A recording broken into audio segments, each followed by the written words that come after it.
구원의 은혜 10번째 강의합니다. 여기 이제 소제목으로 제가 성도의 견인 이렇게 써놨죠. 견인이란 말은 뭐냐면 그 칼빈의 5대 교리 중에 하나로 그 아주 굉장히 중요한 건데, 끌견자 이끌린 자, 끌어당기다는 뜻이죠. 이건 무슨 말이냐면 하나님께서 택한 백성은 버리지 않고 끝까지 지켜주시고 끝까지 천국까지 인도해 주신다, 그런 뜻입니다. 어떤 사람들은 이제 예수 믿어도 타락하고 부인하면 지옥 간다, 한 번 구원은 영원한 구원이다 주장하는 것은 마귀교리다, 이렇게 주장하는 사람들이 굉장히 많습니다. 얼른 생각하면 맞아요. 성경에서는 보면 뭐냐면 타락한다, 버림받는다, 이런 표현들이 있거든요. 그런데 여기서 잘 알 것은 뭐냐면 하나님께서는 당신의 백성을 택했으면 당신의 피로 값주고 사신 그 당신의 자녀들, 다시 말하면 교회를 주님께서 버리지 않아요. 그렇다면 주님의 피값이 소용이 없어져 버린 거 아니에요. 마치 아버지가 나를 낳았는데 내가 잘못했다고 아버지가 나를 호적에서 지워버립니까? 그런 거 없어요. 그런 것처럼 믿다가 타락하게 보이는 것은 처음부터 가짜입니다. 진짜 믿는 게 아니에요. 그래서 권사, 장로하고 심지어 목사까지 지나다가도 중간에 하나님을 떠난 사람이 있어요. 실제로 제가 다니던 교회도 그런 성도가 있었어요. 내가 얼마나 충성봉사했는데 내가 암이 걸려서 이리 죽게 됐다고 원망불평하고, 죽음 앞에서, 실제로 어느 장로는 죽음 앞에서 예수가 어디 갔어? 하나님이 어디 갔어? 이렇게 말하고 죽더랍니다. 실제로 그런 사람이 있어요. 그러면 그건 뭐냐? 처음부터 가짜입니다. 다시 말하면 종교 생활을 한 것이지 진짜 예수님을 믿는 게 아니에요. 그거 갖고 얘기하려면 끝이 없으니까 이 정도만 하고, 고린도서 1장 9절 하나님께서는 신실하시니 그분에 의해서 여러분이 그분의 아들 예수 그리스도 우리 주님의 동료됨에로 불리웠습니다. 동료됨에게로 또는 동료됨 쪽으로 불리웠다고 말해요. 동료란 것은 뭐냐면 한 배를 탔다는 뜻이 아닙니까? 당신과 나는 동지다, 같은 동지다, 뜻을 같이 한다, 그 말 아닙니까? 동료. 살면 같이 살고 죽으면 같이 죽는 거, 그게 동료잖아요. 근데 이 계획성경은 우리 주와 더불어 교제하게 하시는 일이 되죠. 교제한다 이 말이 뭐 완전히 틀렸단 말은 아니지만은 커뮤니케이션하고 조금 달라요. 커뮤니케이션은 교통한다 그 말이에요. 서로 교제한다. 근데 이거는 페이스풀은 뭐냐면 페이스풀은 나중에 얘기하고, 그러니까 그 동료됨이라는 것이 뭐냐면 펠로우십. 그러니까 이게 동지잖아, 동료. 그게 한마디로 와서 같은 배를 탔으니까 살아도 같이 살고 죽어도 같이 죽는다, 그 말 아닙니까? 근데 여기 보면 신실하다는 말이, 신실도 이거 사실 저도 어쩔 수 없이 이런 표현을 썼지만은 개혁성경은 이제 미쁘다 이랬죠. 미쁘시도다. 미쁘다는 말은 뭐냐면 믿음성이 있다, 그 말이거든요. 그러니까 페이스풀이라는 것은 뭐냐면 페이스, 믿음과 풀, 가득 차다. 믿음이 가득 차다. 다시 말하면 100% 믿을 수 있다, 그 말이에요. 조금도 의심의 여지가 없다. 그분은 정말로 100% 믿고 따를 수 있는 분이지, 뭐 혹시라도 만에 하나도 뭐랄까 그분을 따를 수 없는 어떤 면이 있나, 그런 게 없다 이 말이에요. 그래서 제가 신실이라고 표현을 했지만은 페이스풀이라는 것은 그런 뜻입니다. 그래서 결국 하나님께서는 우리를 당신의 자녀로 택하고 불렀다는 것은 100% 믿을 수 있다.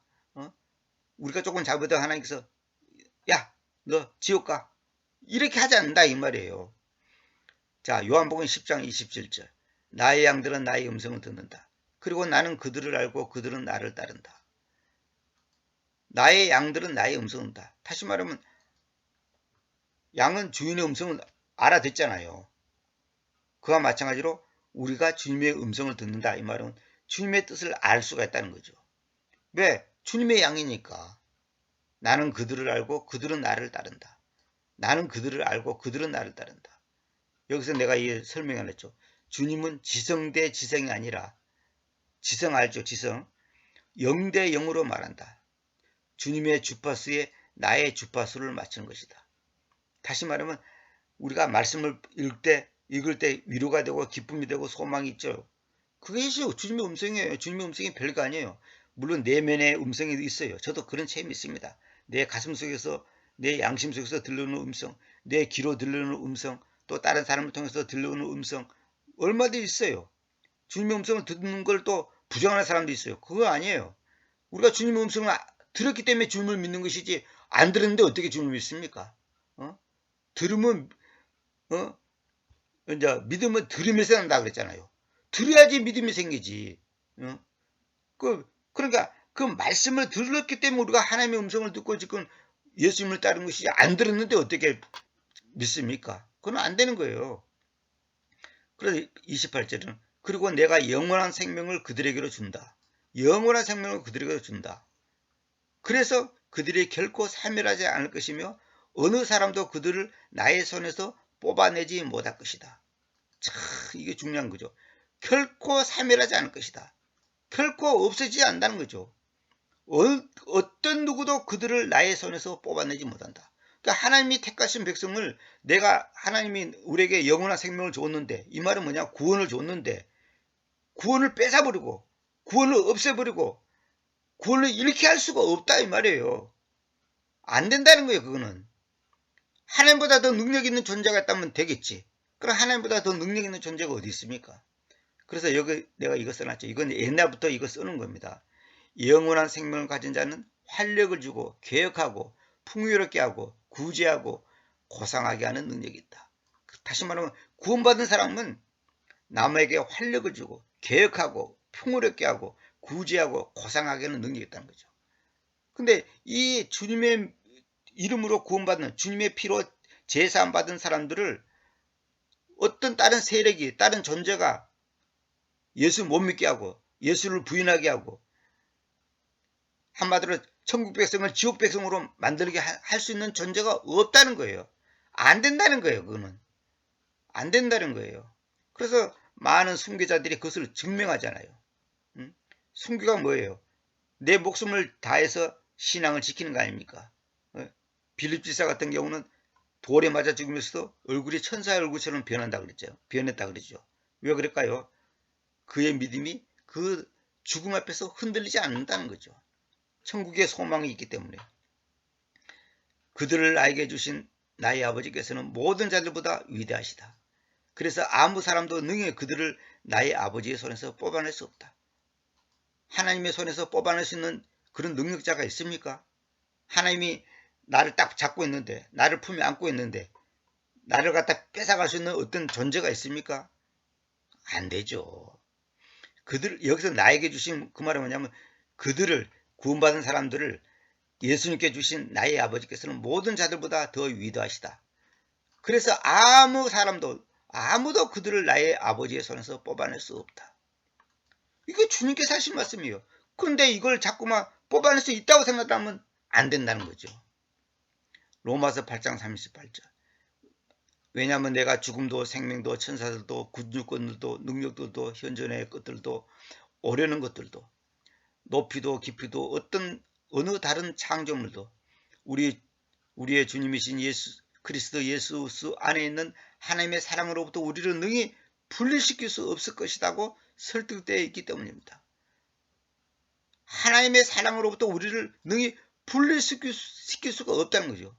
어떤 존재, 어떤 세력, 어떤 천사도, 어떤 창조물도, 어떤 정권도 하나님의 사랑으로부터 우리를 분리시킬 수 없다는 거예요.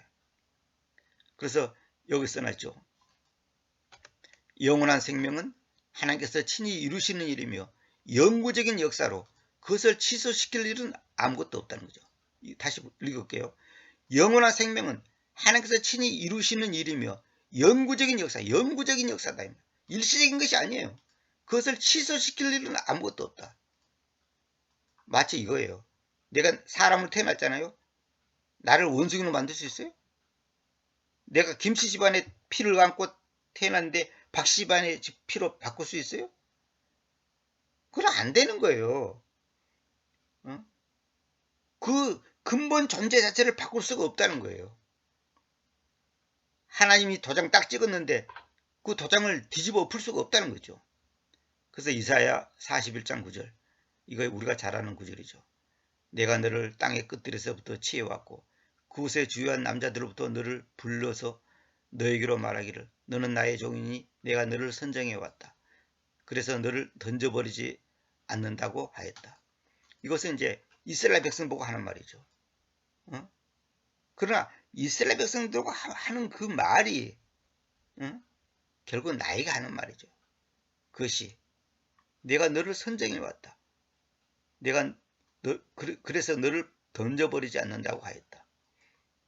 다시 말하면 하나님께서는 우리를 끝까지 지켜준다는 거죠. 안 지켜주면 우리가 넘어질 수밖에 없어요. 우리는 마귀를 이길 수가 없어요. 그러니까 여러분과 제가 뭐 열심히 있고 뭐 잘나서 믿음을 지키고 신앙생활 하는 줄 알지만 절대 그렇지 않아요. 하나님이 지켜주지 않으면요 누구나 다 자빠질 수밖에 없어요. 그래서 구원의 은혜라는 것은 일시적이고 순간적이고 감정적이고 이랬다 저랬다 하고 그런 게 아니에요. 그런 거 아니란 말이에요. 아침에는 은혜가 충만해갖고 하나님의 백성이 되고 오늘 죽어도 천국 가겠다 이렇게 하다가 오후에 기분 나쁜 일이 있어서 누구하고 싸우고 내가 뭐 잘못했으면 구원을 잃어버렸겠다. 지금 죽으면 지옥 가겠다. 아침에는 구원받고 저녁에는 구원 잃고 또 그 다음날 아침에는 또 구원받고 오후에는 또 구원 잃고 그런 게 아니에요. 구원이 그렇게 값싼 것이 아니에요. 예수님의 피가 그렇게 값싼 게 아니에요. 우리 개인도 아침에는 돈 줬다가 오후에는 빼앗고 아침에는 빵 사주다가 오후에는 빼앗고 그런 사람들이 없잖아요. 그런 것처럼 구원의 은혜는 확실한 거예요. 그래서 우리가 구원받아도 타락하는 사람들 그러면 어떤 사람 말대로 아무렇게 살아도 그러면 구원 잃지 않습니까? 내가 오늘부터 그냥 아무렇게나 내 마음대로 그냥 아무렇게 살아도 구원 잃지 않으니까 나는 아무렇게 살겠다. 그래서 내가 실제로 내가 들어본 기억이 나요.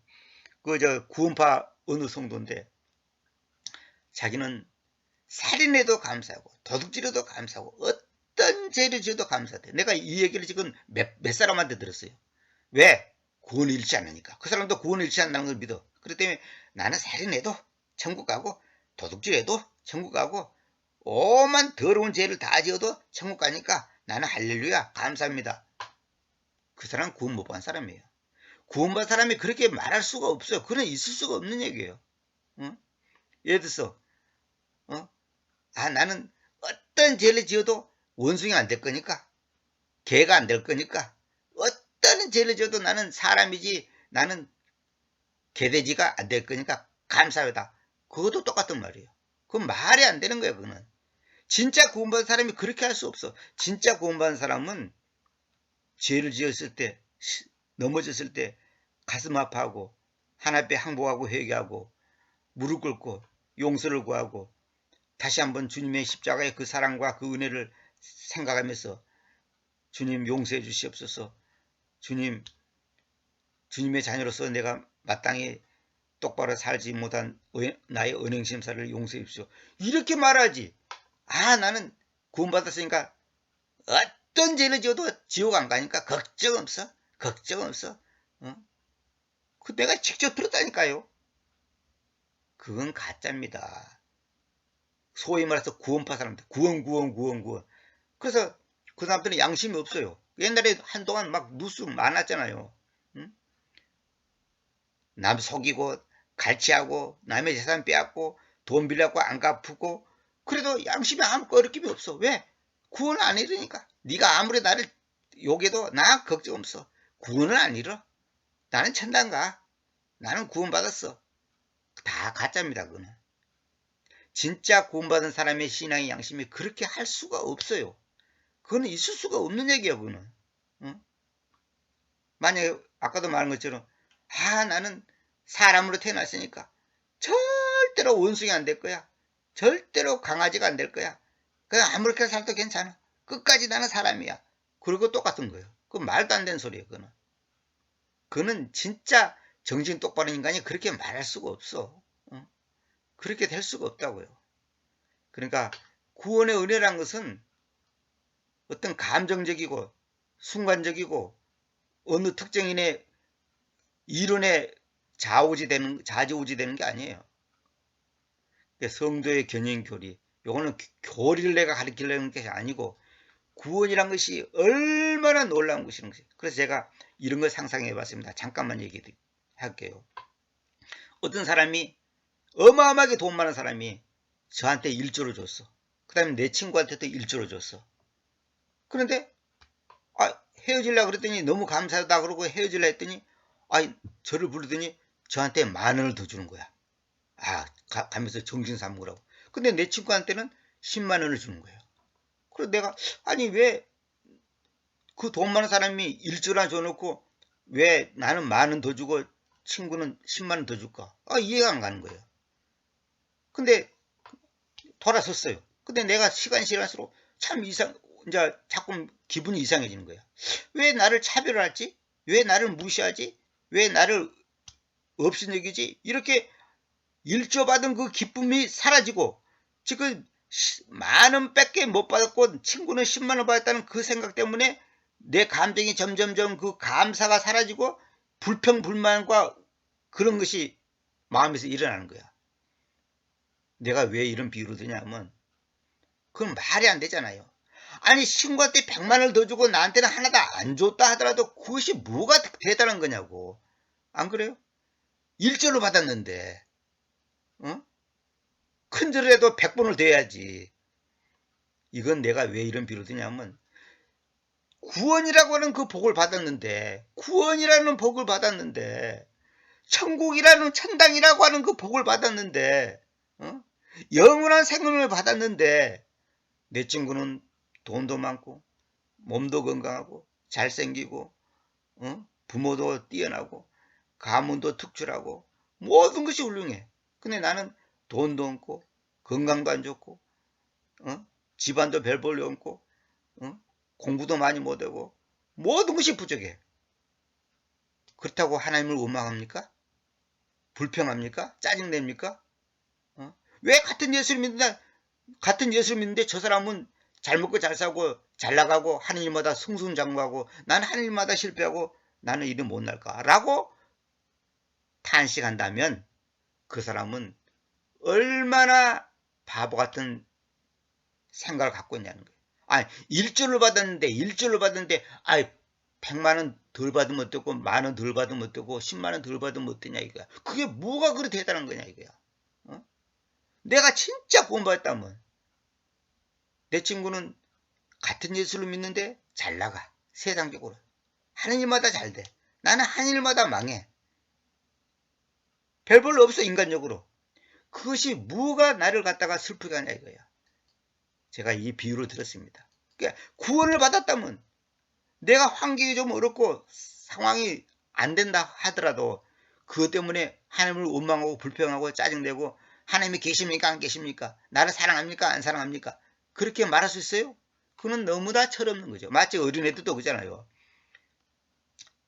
사탕이 좀 더 이쁘고 맛있는 거 있고 조금 아닌 거 있으면 그것 때문에 애들은 울고 불고 싸우잖아요. 이런 철없는 신앙, 철없는 수준의 이 신앙의 인격을 가졌다면 이거 회개할 일이죠. 그러니까 구원을 받았다면 내가 세상적으로 좀 못나고 부족하더라도 그것이 나를 비참하게 슬프게 만들 수가 없다는 거죠. 1조를 받았는데 그 1조하고 구원하고 비교가 됩니까? 1조 아니라 1,000조 만조를 받아도 구원하고는 게임이 안 되는 거죠. 만조가 시면 못해 지옥 갈 건데 구원 못 받았으면.